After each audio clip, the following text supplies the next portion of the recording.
स्वागत है आपका। आप देख रहे हैं सी न्यूज़ भारत। मैं हूं आपके साथ इशिता। वक्त हो गया महाराष्ट्र बुलेटिन का। इस बुलेटिन में बात होगी अहिल्यानगर की, जहां पुलिस प्रशासन की शानदार कार्रवाई की ग्रामीणों ने की सराहना। साथ ही बात करेंगे रायगढ़ की, जहां पनवेल नगर निगम नागरिकों से स्वस्थ नारी सशक्त परिवार अभियान का लाभ उठाने की गई अपील। ऐसी तमाम खबरों पर करेंगे विस्तार से बात। नगर तालुका के शिंगवे नायक स्थित राम मंदिर से चोरी हुए भगवान के आभूषण पुलिस अधीक्षक सोमनाथ घारगे के नेतृत्व में MIDC थाना टीम ने 3 से 4 दिनों में बरामद कर चोरों को गिरफ्तार किया। आज राम मंदिर ट्रस्ट ने आभूषण ग्रामीणों को सौंपे। ग्रामीणों ने पुलिस का स्वागत आतिशबाजी और प्रशंसा के साथ किया। कार्यक्रम में कई स्थानीय सरपंच और नागरिक उपस्थित थे। आज आमच्या शिंगवे नाईक आणि इस्लामपूर भागासाठी दिवाळीपेक्षा मोठा सण आज आमच्या गावामध्ये आहे। कारण आज आमच्या श्रीराम मंदिराचं जी 14 तारखेला चोरी झाली होती तिचा तपास MIDC पोलीस स्टेशनचे चौधरी साहेब आणि त्यांची टीम यांनी तो 3-4 दिवसात आम्हाला तपास लावून संपूर्ण मुद्देमाल आज आमच्या समस्त गावकऱ्यांच्या समोर श्रीराम मंदिर देवस्थान ट्रस्टचे विश्वस्त आणि सेवेकरी मंडळ यांच्याकडे स्वाधीन केला। त्याबद्दल मी संपूर्ण टीमचे आणि चौधरी साहेबांचे मनपूर्वक असे आभार मानतो आणि थांबतो। जय श्रीराम। खरं तर जेव्हा ही शिंगवे गावामध्ये श्रीराम मंदिरामध्ये चोरी झालेली होती आणि म्हणजे ते देवाचे मुकुट जे आहे तर ते चोरीला गेलेले होते। लोकांच्या भावना अत्यंत तीव्र होत्या आणि लोकांना वाटत होतं की म्हणजे हे मुकुट परत मिळणार का, चोरीचा तपास लागणार का। परंतु अहिल्यानगर स्थानिक गुन्हे शाखा आणि MIDC पोलीस स्टेशन यांनी खूप मेहनत घेतली आणि चोरांपर्यंत पोहोचले।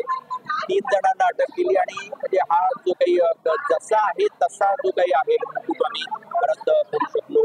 जेवढे दानपटीतले जसे पैसे आहेत किंवा जे सीतामाईची जी नथ आहे जशी आहे तशा पद्धतीने आम्ही जेव्हा परत केलेली आहे तेव्हा गावकऱ्यांच्या भावना ज्या आहेत तर त्यांच्या म्हणजे काय की डोळ्यामध्ये अश्रू आम्ही बघितले आणि त्यांच्या प्रचंड अशा म्हणजे ज्या काही म्हणजे त्यांच्यामध्ये आनंद आहे की जणू काही त्यांनी आता भावना व्यक्त केली की आम्हाला आमचा हे नाही तर आम्हाला विश्वास परत मिळाला। म्हणजे खरं तर म्हणजे काय की पूर्ण गाव आणि पंचक्रोशीच्या या त्यांच्या भावना होत्या आणि त्यांच्या चेहऱ्यावरचा जो काही आनंद होता तो आनंद आम्ही इथं बघू शकलो आणि कमी अनुभवू शकलो आणि खरंच म्हणजे जे टीमचं जे पुन्हा एकदा कौतुक होतं। करंद भोपे गुरुजी या मंदिरामध्ये या ठिकाणी पूजेचं मी काम बघत असतो। तर ही जी घटना गेले 4 दिवसापूर्वी घडलेली आहे तर खूप असं दुःख त्यावेळी जाणवलं होतं। परंतु आज मनामध्ये त्या ठिकाणी खूप इतका आनंद त्या ठिकाणी होत आहे, प्रचंड आनंद की जे आमचं वैभव या मंदिरामधून त्या ठिकाणी चोरीला गेलं होतं तर ते आपल्या जिल्ह्याचे पोलीस अधीक्षक सोमनाथजी घारगे साहेब, माणिकराव चौधरी साहेब यांनी या ठिकाणी आम्हाला प्राप्त करून दिलं। त्याबद्दल मी त्या ठिकाणी मंदिर समितीच्या वतीने आणि आमच्या श्रीराम सेवेकरी मंडळ शिंगवेनायक ग्रामस्थांच्या वतीने त्यांचे त्या ठिकाणी हार्दिक आभार मानतो। धन्यवाद। अहिल्यानगर से सी न्यूज़ संवाददाता राव साहेब वर्पे की रिपोर्ट। बदनापुर नगर सेवक को इंस्टाग्राम और फेसबुक पर गाली गलौज किए जाने पर बदनापुर थाने में मामला दर्ज किया गया। पुलिस ने आरोपी की तलाश के लिए 2 टीमें बनाई हैं और जांच साइबर पुलिस को सौंपी गई है। पुलिस ने नागरिकों से सोशल मीडिया की जिम्मेदारी से उपयोग करने की अपील की गई है।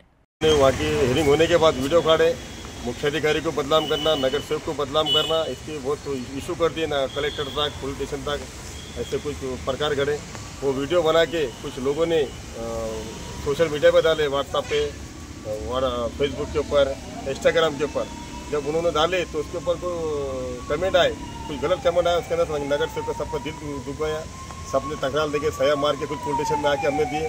हमारी एक ही मांग है, जिसने डाला और जिसने कमेंट मारा इनके ऊपर कड़े से कड़े गुना दाखिल होना और चौकसी का होकर इनके ऊपर गुना दाखिल होना। ये लोग बदनापुर का वातावरण खराब कर रहे हैं और नगर सेवक और मुख्याधिकारी कर्मचारियों को बदनाम कर रहे हैं। ये ऐसे लोग राजकारण के आड़ के अंदर ये काम कर रहे हैं तो इसके अंदर चौकसी होगा, जो भी होगा इनके ऊपर गुना दाखिल करना कड़ी से कड़ी हमारे नगर सेवक की हीच मांग है। असलीक प्रकारचं नगर सेवकच्या बाबतीत कमेंट करतात। तुमचं काय म्हणणं असेल त्याने स्थानिक अधिकाऱ्याला येऊन बोलण्यापेक्षा तुम्ही नगर सेवकाला जाणून बुजून नगर सेवकच्या लेडीज असतात त्यांना अश्लील प्रकारच्या कमेंट करतात। तर माझं आम्ही या बाबतीत सगळे नगर सेवक यांनी पोलीस स्टेशन PI साहेबांशी चर्चा करून त्याला एक निवेदन दिलं।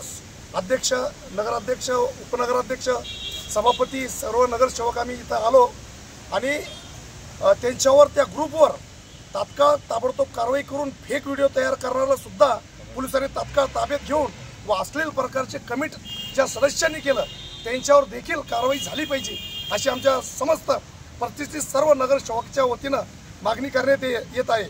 असं न झाल्यास याचे परिणाम दलित समाजाचे नगरसेवक तरी देतील. कमीत कमी मी दलित नगरसेवक आहे, माझी मिसेस आहे, इथं लेडीज नगरसेवक आहे, इतर लेडीज नगरसेवक दलितांचे आहे. आम्ही वैयक्तिक लेवलवर आम्ही समाज कल्याण लेवलवर किंवा मंत्रालयापर्यंत जाऊन त्यांच्यावर अट्रॉसिटी दाखल करू अंतर्गत आणि आम्हाला अश्लील भाषेमध्ये नगरसेवकला बोलल्याबद्दल याचा आम्ही तीव्र निषेध करतो आणि दलित समाजचे नगरसेवक या प्रकाराला जास्तीत जास्त उचलतील अशी मी त्यांना विनंती करतो. बदनापुर से सी न्यूज संवाददाता यकीन शेख की रिपोर्ट। सालाबाद की तरह इस वर्ष भी श्री रेणुका देवी महादेव मंदिर संस्थान सोमठाना तालुका बदनापुर में सोमवार से रेणुका देवी का शारदीय नवरात्र महोत्सव प्रारंभ हो रहा है।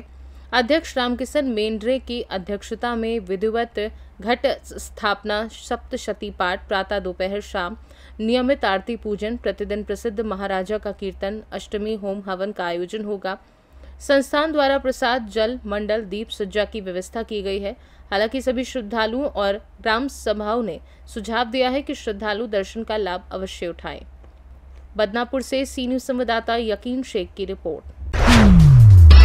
लोक स्वराज्य आंदोलन के सदस्यों ने हिमायतनगर तहसील पर मोर्चा निकाला और तहसीलदार व सहायक पुलिस निरीक्षक को निवेदन सौंपा।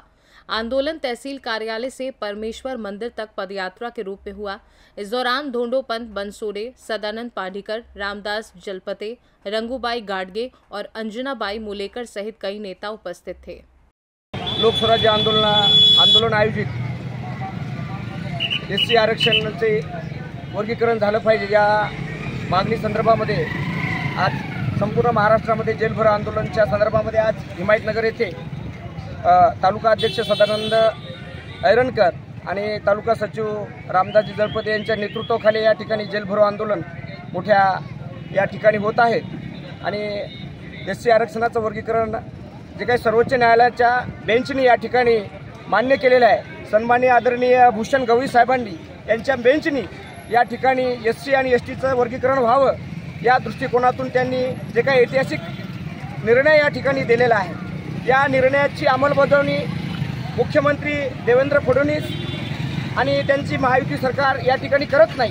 त्याविषयी आम्ही एक दिवशी या ठिकाणी जेलभरो आंदोलनाचं या ठिकाणी आयोजन केलेलं आहे आणि त्या आंदोलनाच्या माध्यमातून आम्ही शासनाकडे या जेलभरोच्या माध्यमातून लवकरात लवकर राज्य मंत्रिमंडळामध्ये ते विधेयक पारित व्हावं या दृष्टिकोनातून आज आम्ही जेलभरो आंदोलनाचं या लोकस्वराज्याच्या वतीने या ठिकाणी आयोजन केलेलं आहे। नांदेड़ से सी न्यूज संवाददाता शुद्धोधन हनवते की रिपोर्ट। पनवेल नगर निगम ने 17 सितंबर से 2 अक्टूबर तक शहर के 26 स्वास्थ्य केंद्रों में महिलाओं और बच्चों के लिए स्वास्थ्य शिविर आयोजित किए। आयुक्त मंगेश चितले और विधायक प्रशांत ठाकुर ने नागरिकों से शिविरों का लाभ उठाने और आयुष्मान आभा कार्ड बनवाने की अपील की। इस अवसर पर गणमान्य व्यक्तियों ने क्षय रोगियों को खाद्य किट वितरित की। रायगढ़ से सी न्यूज संवाददाता प्रवीण लाही की रिपोर्ट। बुलेटिन में फिलहाल के लिए इतना ही। देश और दुनिया की तमाम बड़ी जानकारियों के लिए देखते रहिए सी न्यूज भारत।